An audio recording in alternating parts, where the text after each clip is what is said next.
সৃষ্টিচক্র, ঈশ্বর, আত্মা, সত্য, ত্রেতা, দাপর, কলি, যুগ, এগুলো সম্পর্কে আজ আমরা আলোচনা করার চেষ্টা করব বা জানার চেষ্টা করব। সংকল্প থেকে সৃষ্টি তৈরি হয় ওখানে, মানে যা ভাববে সেটাই সাথে সাথে হয়ে যাবে। মানে এটা তো মায়ার জগৎ। এটা হলো, বুঝতে হবে যে এটা আমরা যেখানে আছি সেটা হলো মৃত্যু লোক। এখানে আমাদের মৃত্যু নিশ্চিত।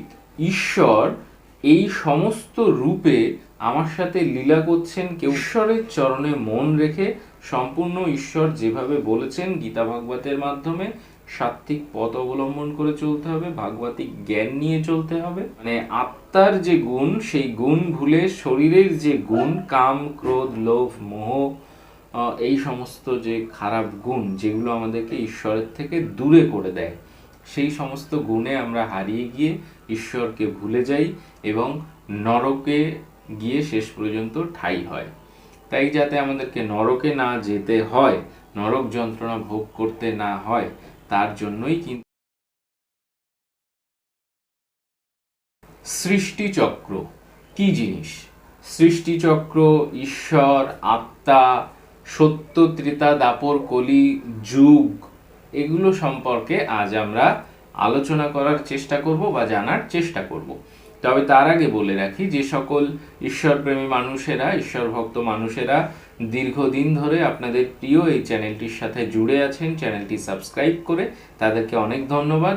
আর যে সকল ঈশ্বরপ্রেমী মানুষেরা, ঈশ্বর ভক্ত মানুষেরা আজ এই চ্যানেলে নতুন, তাদের উদ্দেশ্যে বলবো যে আমরা বিভিন্ন তীর্থধামের ভিডিও, মন্দিরের ভিডিও, আধ্যাত্মিক বিভিন্ন কথার ভিডিও এই চ্যানেলে আপনাদের সামনে নিয়ে আসার চেষ্টা করি। তো সেগুলোর সাথে জুড়ে থাকতে চ্যানেলটি সাবস্ক্রাইব করে চ্যানেলটির সাথে জুড়ে থাকুন, ভালো থাকুন। চলুন আমাদের যে আজকের মূল বিষয়বস্তু সেটি শুরু করি। তো আজকে আমরা যেটা জানার চেষ্টা করব যে সৃষ্টিচক্র, সৃষ্টিচক্রটা ঠিক কেমন, কিভাবে হয়। তো দেখুন, এই যে সৃষ্টিচক্র, সৃষ্টিচক্রটা মানে এখন যে আমাদের কলিযুগ, তাই তো।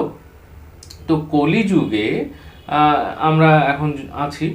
এবার এর আগে যে সমস্ত যুগগুলো আমরা কাটিয়ে এসেছি, যেমন প্রথমে ছিল সত্য যুগ, সত্য, তারপর এলো ত্রেতা, তারপর এলো দাপর, এখন হলো কলিযুগ। তাহলে সত্য, ত্রেতা, দাপর, কলি, চারটে যুগ। এখন প্রথমে সত্য যুগে ছিলেন ভগবান নারায়ণ, ত্রেতা যুগে ছিলেন রামচন্দ্র, দাপর যুগে ছিলেন শ্রীকৃষ্ণ ভগবান, এখন কলিযুগের ভগবান হলেন চৈতন্য মহাপ্রভু।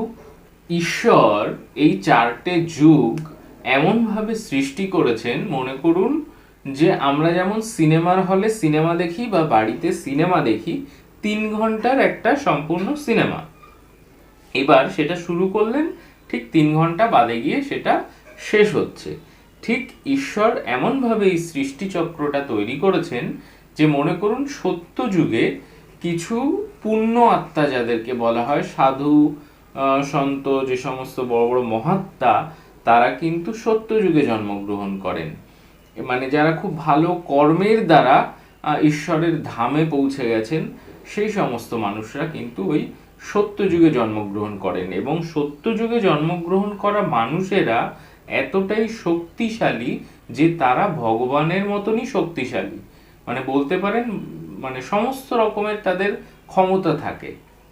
তারা যা ইচ্ছা তাই করতে পারে, যা চাইবে সাথে সাথে সামনে সেটা পাবে, যেখানে ইচ্ছা সেখানে চলে যেতে পারবে।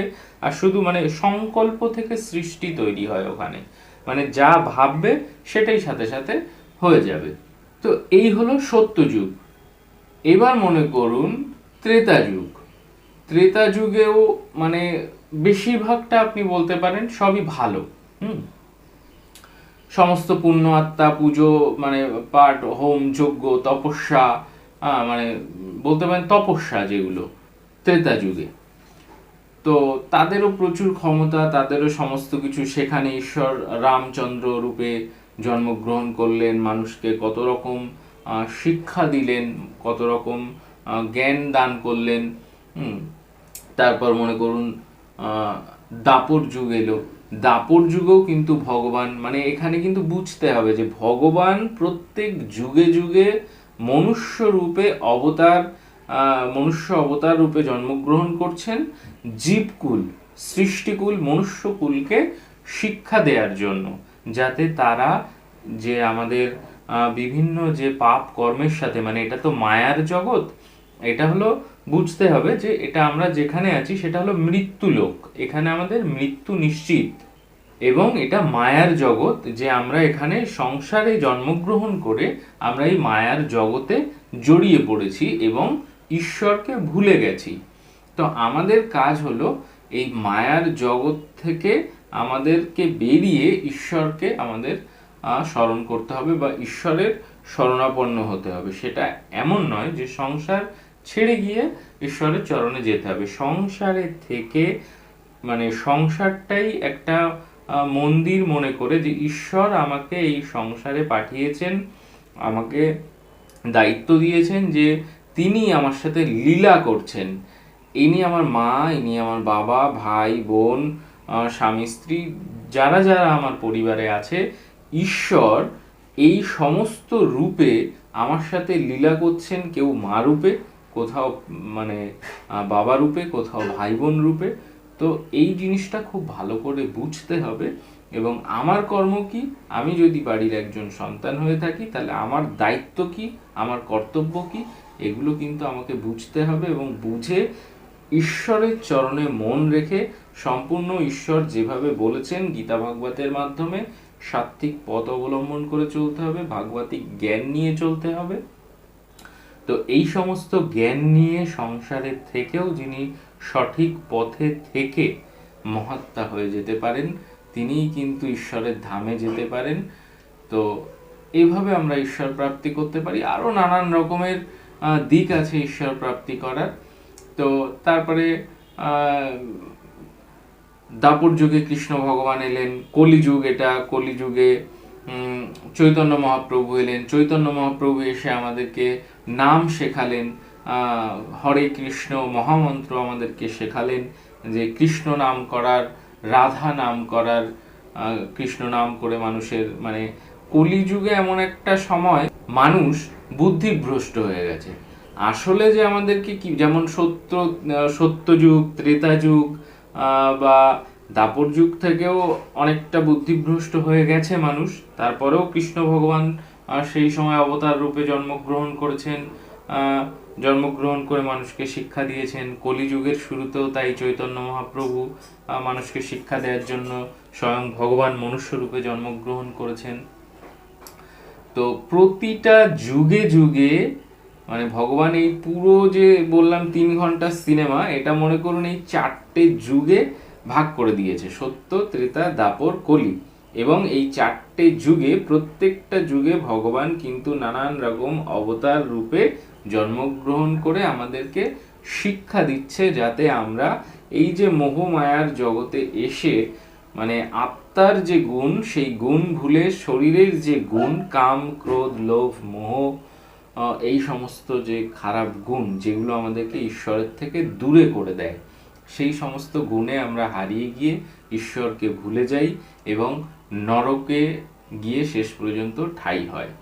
তাই যাতে আমাদেরকে নরকে না যেতে হয়, নরক যন্ত্রণা ভোগ করতে না হয়, তার জন্যই কিন্তু ঈশ্বর প্রত্যেকটি যুগে যুগে এসেছেন, আমাদেরকে শিক্ষা দিয়েছেন, এবং তিনি যখন থাকছেন না বর্তমানে সশরীরে, তখনও যাতে আমরা তার কথা, তার দেয়া জ্ঞান পাই, তার জন্যই গীতা ভাগবতের মাধ্যমে তিনি আমাদের শিখিয়ে গেছেন, বা শেখার জন্য একটা মাধ্যম তৈরি করে রেখে গেছেন।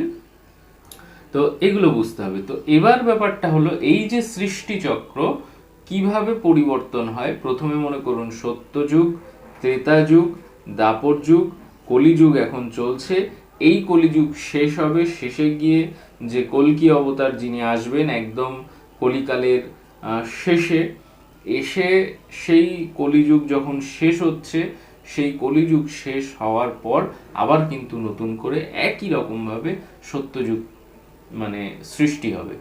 সেই সত্যযুগে আবার যে সমস্ত মানুষ জন্মাবে, তারা তো বলেছি বিভিন্ন রকম মানে ক্ষমতার অধিকারী হবে, নানান রকম, মানে তারা ভগবানের সমতুল্য প্রায় বলতে গেলে, সমস্ত ক্ষমতা থাকবে তাদের হাতে, তারা শুধু ভাববে, যেটা ভাববে সেটাই হবে।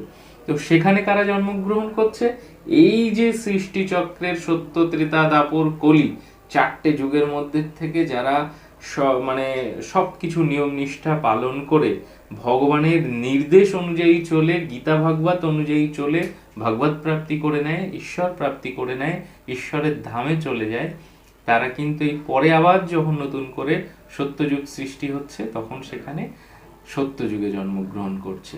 ঠিক এরকম ভাবে তারপরে মানে যারা আছে তারা ত্রেতা যুগে গিয়ে জন্মগ্রহণ করছে, তারপর যারা আছে দাপর যুগে গিয়ে জন্মগ্রহণ করছে, তারপর সব পাপী মানুষগুলো কলি যুগে গিয়ে জন্মগ্রহণ করছে।